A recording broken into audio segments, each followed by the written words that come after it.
Hi there, and welcome back to the Energy Sector Heroes podcast. My name is Michelle Fraser, and every week I will speak with incredible people who share their lessons, experiences, and stories from their time spent in the energy sector. Hi there, and welcome back again to this week's episode. If you're new to the show, then please take a second to subscribe and even consider sharing the show with just one other person. This week I am joined by Maria Bell. Maria is the founder and director of a bespoke software development company. Maria, would you like to introduce yourself, please? Yes, thanks very much, Michelle. So yes, hi everyone. My name is Maria and I'm the founder and managing director of Mesomorphic. Mesomorphic is a bespoke software company that is based in Lerwick in Shetland. So if you go onto Google Maps, you will find me in one of the most northerly isles of the UK. So we're not based in an area that's commonly associated with software development. However, over the last 10 years, we've been building a business, providing bespoke software services, and we're also supporting SMEs predominantly in rural and remote areas to go through digital transformation. And one of my favorite things that I love to do is to also work with digital innovators, especially those who don't realize that they are a digital innovator yet. So that means I get to work with a lot of different industries and meet some fascinating people who come to me saying, Maria, I've got a great idea, no idea where to get started. And that's pretty much where all our work has begun. Oh, excellent. That sounds amazing, actually. So how did you get started in the energy sector? Well, we've been working with people who've crossed a wide variety of sectors. And one of the beautiful things about what we create in the software industry is that it can be used in energy. It can be used, as we've already said, in oil and gas. We've been in the agricultural sector. We've been in manufacturing. So I think when people ask me how I began my journey, it really was just coming together with my business partner who's no longer with the company, unfortunately, and he's now going and exploring other ventures. But it all began with this idea of building a software company up in Shetland, and it's quite a socially driven software company.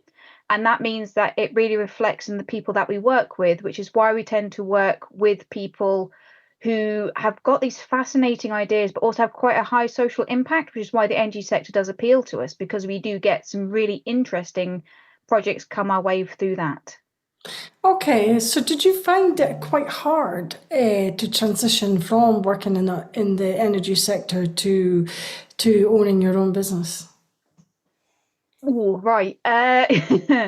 Yeah, it was a bumpy journey to begin with. So I was really lucky to be working in a company in Aberdeen. It was Rushmore. And Rushmore was founded by a husband and wife team, and they grew this incredible company over the years. And I went in there as a drilling data analyst. And I I got into this company after working in community work for a while because I worked offshore. My career is completely wibbly wobbly. It wasn't a very traditional route to get to where I am today.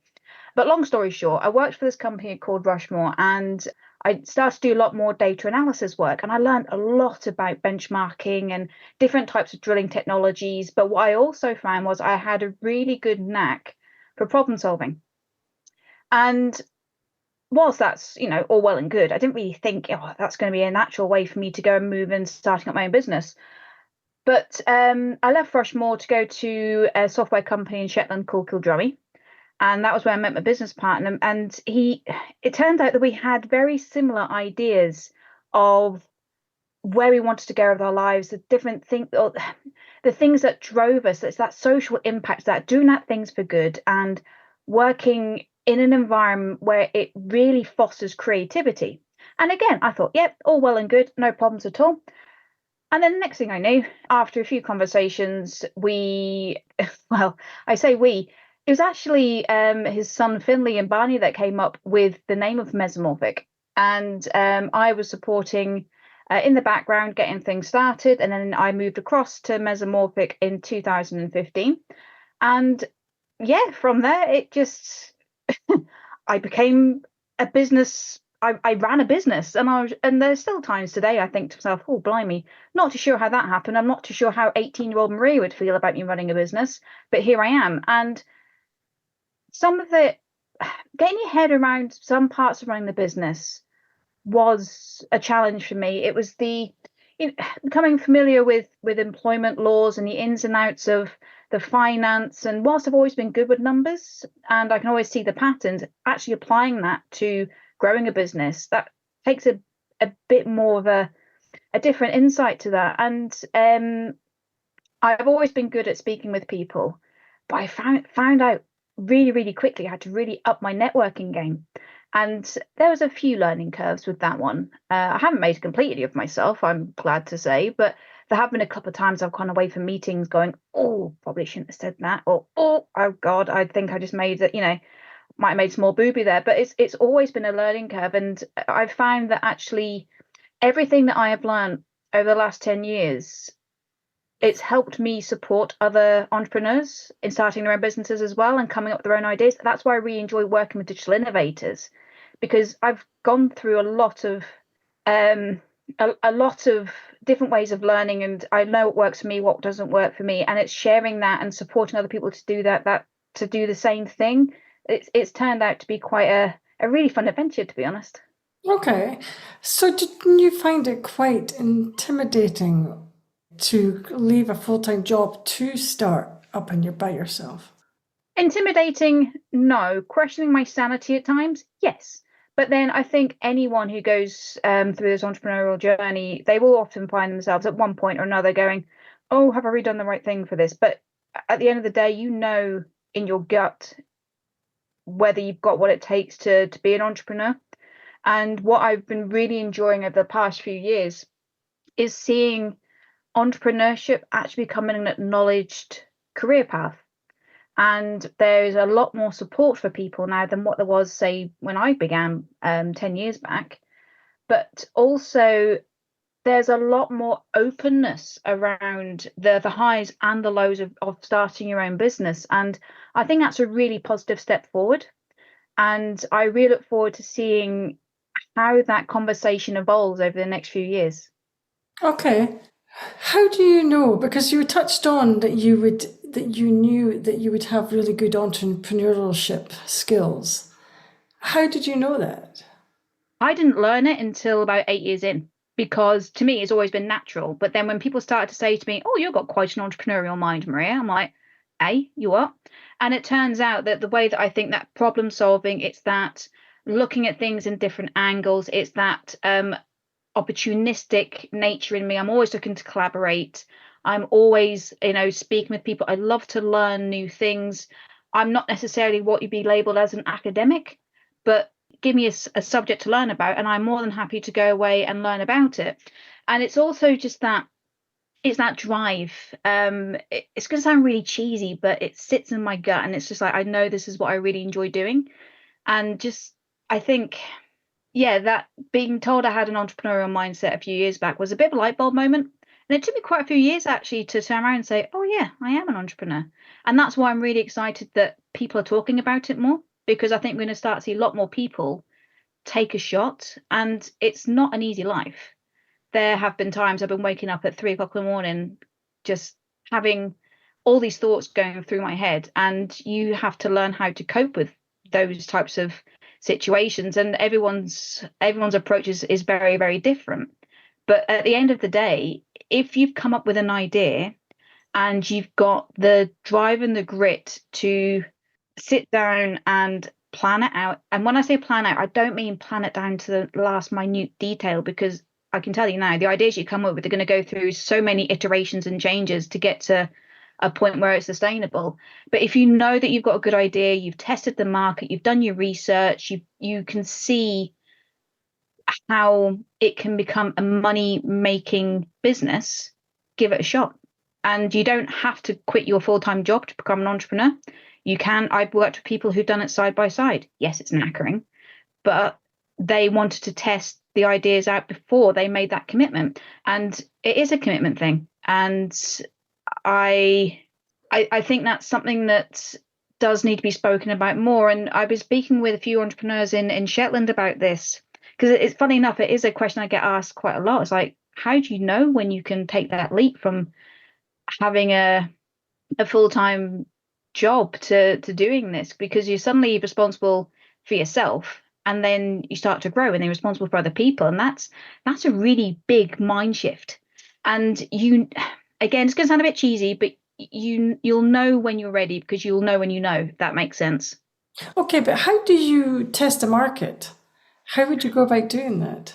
Yeah, I mean, there's different ways of doing it, but generally what you do is, let's say you've got an idea for a new product. We'll go with a solar powered whisk.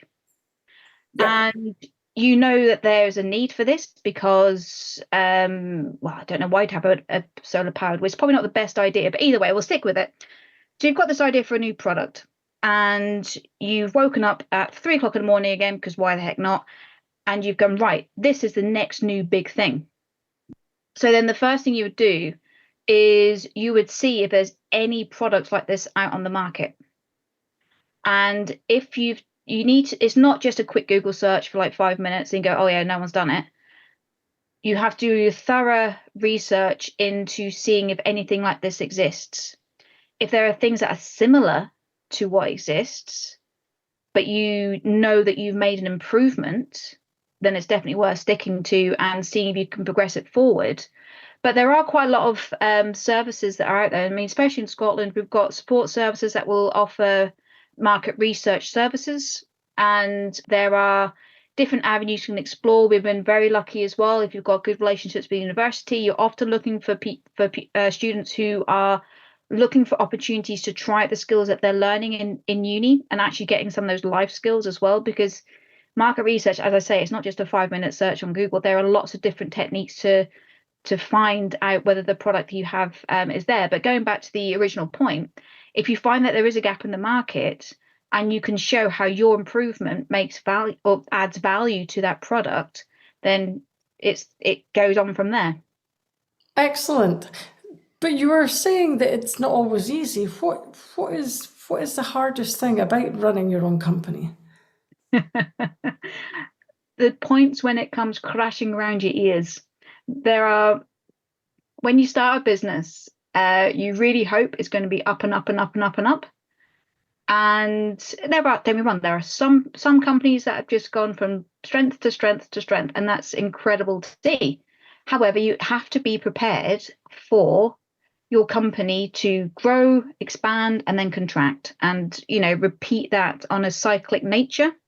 And that doesn't mean that you're failing at all. It just means that, say, for example, the market's changed, or your product is no longer needed, or your service is no longer needed. You have to scale back to regroup, and then you start over again. You have to be quite resilient to being an entrepreneur, and resilience is definitely one of my strengths for various reasons. I would say that I'm quite a resilient person, but doesn't necessarily mean it doesn't stop me from crying in the corner every now and again, going, oh my God, what's going to happen now? What's my next steps? And when you go into this, it always helps to think about the future, but without sounding too much like a self-help book. You really have to concentrate on the present as well.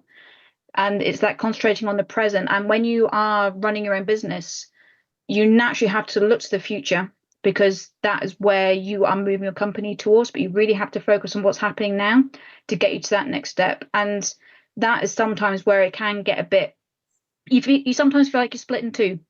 And again, it's coming up with processes, and it's different for everyone. For me personally, I find that morning pages is a really useful tool, because I'm naturally gifted to thinking about strategy, which is often what's the next step, what's the next step, what's the next step. And these morning pages forces me to actually stay in the present and work out what I need to do sort of like in the immediate future to then allow me to get to that next step. Yeah, I understand. So have you had any mentors during your career then? I have, yeah, officially and unofficially.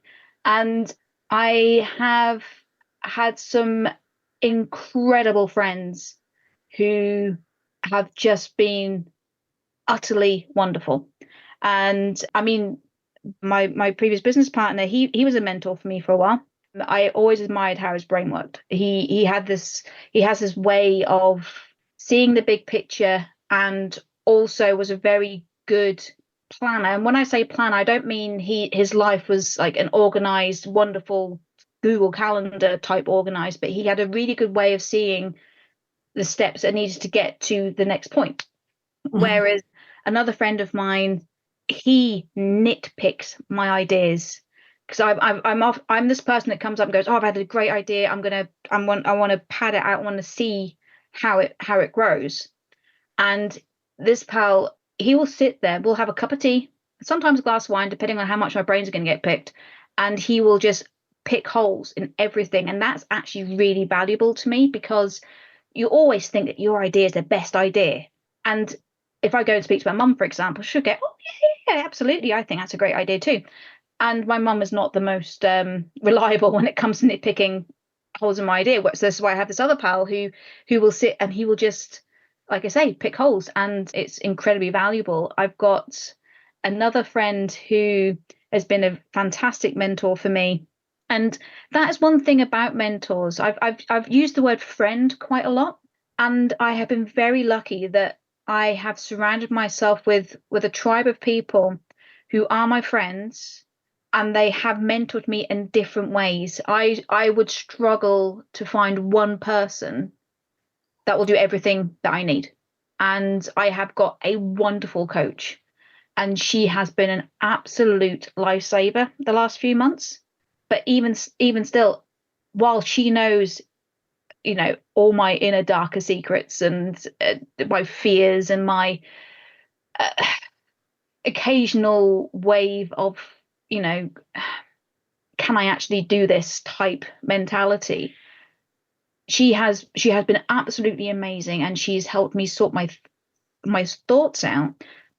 But she wouldn't just be enough. I have these group of people around me, and that is something that we do need as entrepreneurs, is you need to find your tribe. And it can be as large or as small as you want, but at the same time, you know that you can trust the people that you're speaking with.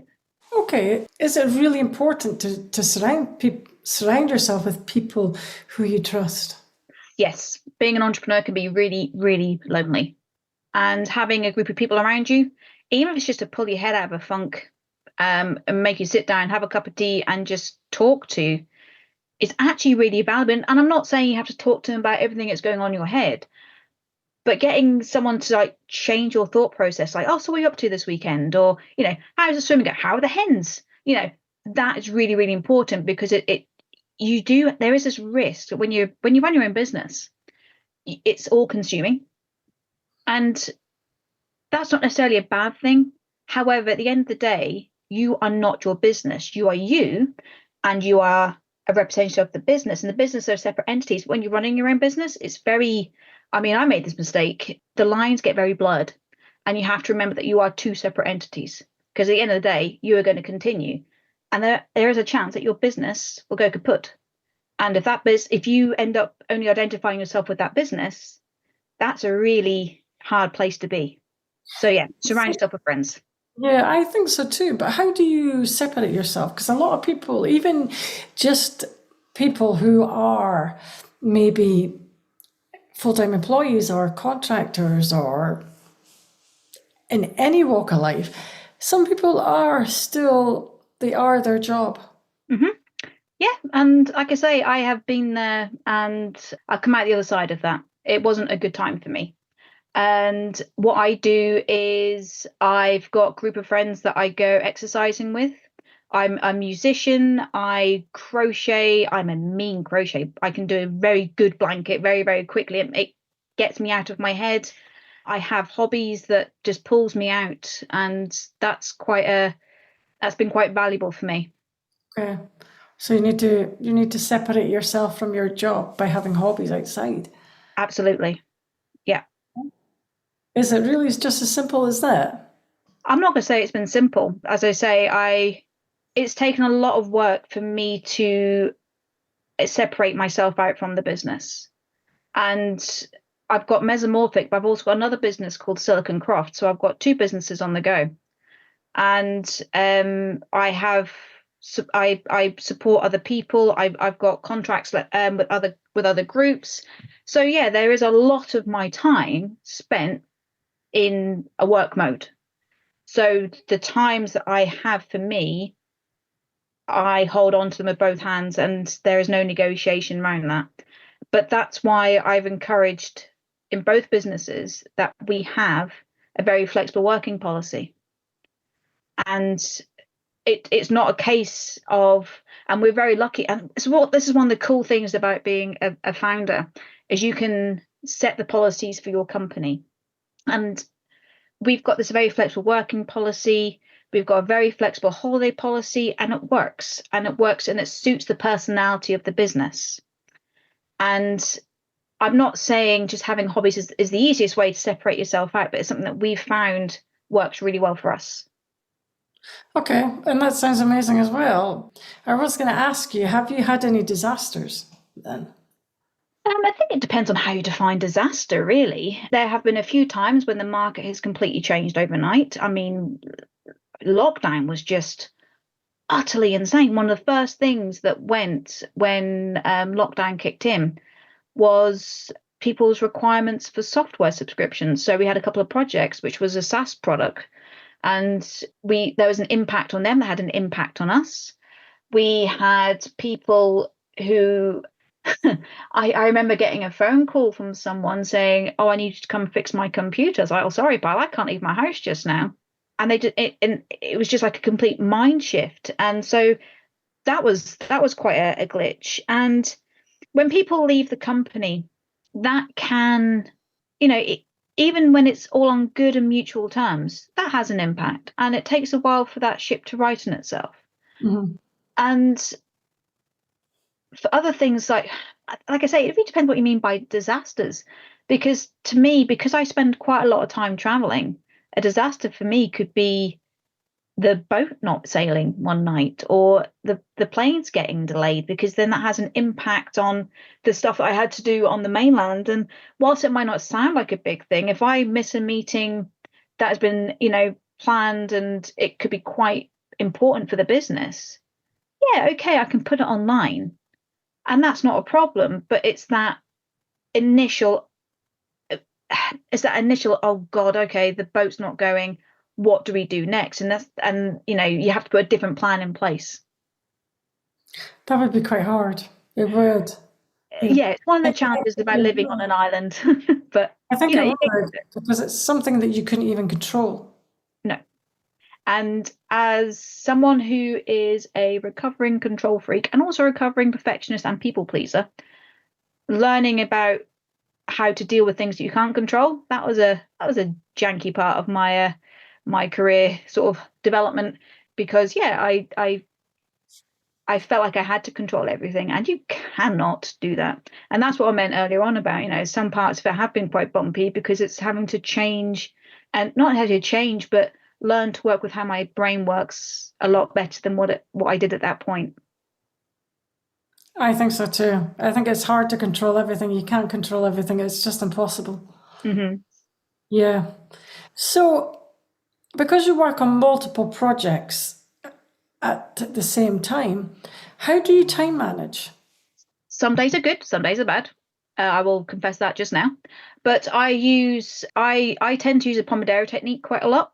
And that helps me to focus down, and it also helps me to allocate what I'm working on at that time. So if I've got, say, 4 different projects, I will make a note of what project I'm working on, how long I'm working on it. But there is a really good bit of software called Toggle, which some people might find quite useful. But for me personally, I'm quite a kinesthetic learner, so I like to handwrite things down, and I've got more highlighters and know what to do with. So I've got a very colourful notebook, and that just helps me just keep track of everything. But I've also got a really incredible team. So it's not just me doing all the work. I do have a fantastic team, and, you delegate and you just get things done. Wouldn't it be much more pressure managing a team if you're the owner, founder of the company? Do you feel like you've got so much more responsibility rather than if it was just yourself? Yeah, so there is a lot of responsibility. I wouldn't say responsibility goes hand in hand with pressure. There is a responsibility there, because you are, you're the head of the company, you are the strategist, you are moving things forward, you're making sure that your clients are happy, and we've got a relatively small team, and I've got no desire to grow it to hundreds and hundreds of people. That's not my vision for where I want to be. If Mesomorphic happens to grow and to get to that point, fine, that's wonderful. Somebody else would come and step into my shoes at that point. But yeah, when it comes to that responsibility, like when markets change, for example, it does weigh heavy on you at times. But then that's what ties back into that resilience point. And you do have good days, you do have bad days. I sound like I'm like, oh yeah, it's perfectly chipper all the time. It's not. But I have a very good team, and I trust them to do what it is that they need to do. They all know their roles, and we don't, just because I've got the title of managing director doesn't mean I go ask them for questions. I don't ask them for their input. And it's a very linear way that we run the business. So we're all really on the same level, and we're all on the same level, apart from I've got a lot more legal obligations. I have to pay the tax man, for example, and if I don't do that, he comes chapping on my door. So we don't have this hierarchy, and that really helps the team all pull together and do what we need to do. Okay. Do you think it's better to have a flat system? It's worked for us. I can't say if it's a better one or not, because I can't say it for all the companies out there, but for us, yeah, absolutely works perfectly. Okay. Excellent then. Do you have any advice for anybody who wants to start their own business? Okay, so the advice that I would give first is to do a bit of research and find out what it is that you want to do. If you've got an idea, great. Go through the steps of, is there a need for this? How do you monetize it? Where are the market gaps? Do not just your market analysis, but also your client analysis as well. And a tool that I often use is I draw stick figures. And in the stick figures, I give them names, I give them locations, I give them, I go through all the demographic information and what it is that they would get from this product, and see if, are there enough of those types of people out there that would warrant me taking this idea forward. And then, it's always worth speaking with other entrepreneurs. It's always worth speaking with the different support services. Again, being based in Scotland, I'm quite familiar with the support services in Scotland, and there will be alternatives no matter where you're listening in from. I think, as you say, there's 99 countries you're in now. Yeah. Yeah, so you're going to have, you will have access to support services. But there is nothing wrong with going to networking meetings. And if it says entrepreneurial networking, don't get put off by the word entrepreneurial. You might be an entrepreneur, but might not know it yet. And that's quite cool. So go along to meet people, speak with people, and find out, is there something there? Because if you're a businessman, it doesn't mean you have to do it by yourself. There could be 3 people with the same idea. Get the 3 people in the same room, see what happens. That's quite exciting. So I think my advice is, test the weight of your idea, see if there are any gaps. Are there enough people there to support you building this?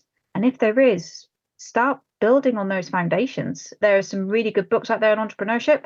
I'm not going to list off all the ones that I've read, but go to the library. Libraries are brilliant. They've got a whole source of stuff on there, loads of stuff. If you prefer ebooks, there's a load of Audible books out there, and it is just about finding the thing that works for you to assimilate that knowledge. There's some really good podcasts as well. My Spotify playlists are, generally about entrepreneurism and podcasts and things like that. So, yeah, it's just finding the information that you need. And when you're an entrepreneur, you will find that you'll be doing a lot of research. Okay. And research is key then? Yeah, you have to know you have to become a subject expert matter, I think the phrase is. But you have to know what you're selling. You have to know your idea inside out, and you have to not only know the idea inside out yourself, but you also need to know how you can communicate that with the world. Unfortunately, telepathy is not my strongest point. I wish it was at times. It would make my life a lot easier. I wouldn't have to worry about communicating my ideas as much. But I'm not a telepathic person. So I have had to learn I've had to really sort of study this is how to communicate. And I'm still perfecting that, because you end up speaking with such a wide range of people. You speak with other entrepreneurs, you speak with investors, you speak with team members, you speak with, I do a lot of work with students, and that's ranging from kids who are about 10 years old up to, 24 at university. So it's a whole range of people you have to learn how to speak with. And it's not always easy. No, I don't think it's not. I agree. What is the most enjoyable thing about running your own company? What do you love the most? What do I love the most about it? It's the excitement. It's the fire in your belly. That's what gets me going. It's finding something that makes you tick and doing what we're doing with the businesses. That is what makes me tick. And it's having that. I think it's. I don't know how to word this properly. It's having an avenue for your creativity. I can't draw for toffee. If you see my stick people that I mentioned earlier on, you will know that I have not inherited my grandmother's artistic skills, but I'm a very creative person. And Mesomorphic and Silicon Croft, which is the digital skills company that I was talking about earlier, that gives me a channel for my creativity because I am constantly coming up with ideas, and it's refreshing to be working with a team. And when I say refreshing, just mean because I never had it, it's a pleasant surprise. It's a constant surprise doing what we're doing, to have a group behind you and going, right, let's sign this out. And just because it's an idea that I'm pitching doesn't mean it's going to go forward, but it's good to have that signboard. And I think that's what I really enjoy about it. Okay. I was going to maybe ask you maybe one or two final questions. Of course. Do you think that it's easier to have a business with a unique idea or to have a business with maybe an existing idea and then modifying it to make it better for the industry? I think both have got value. I feel that if you are bringing something new to the market, that brings value and it's exciting and it's innovative and there's all those buzzwords. I think if you've got opportunities to make real change, whether that be through a product or service, that's incredibly valuable to bring. I mean, yes, obviously there's caveats around, if it's got a positive impact for society, brilliant.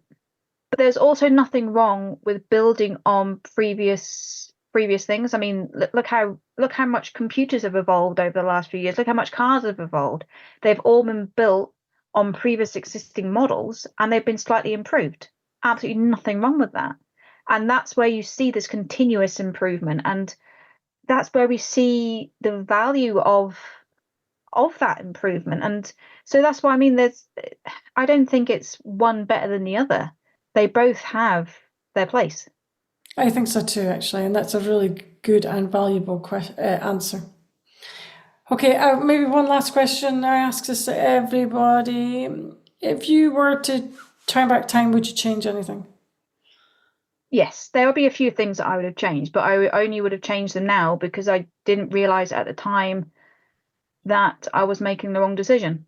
But if I changed it then, I wouldn't necessarily learn what I know now. So yes, I would like to change some things, but if I was given the opportunity, probably wouldn't at the end of the day. Excellent. It's an excellent answer, actually. So we're going to wrap things up. That's all the questions I have today. I would like to thank Maria for your time. That brings us to the end of another episode. Thanks for listening and see you next week. Thank you. That brings us to the end of another episode. Thanks for listening. If you enjoyed the show, I'd like to gently encourage you to leave a 5-star rating wherever you listen to podcasts and share the show with another person. You can also follow me on LinkedIn or via my website, www.michellefraserconsultancy.com. Thanks again for listening and see you next week.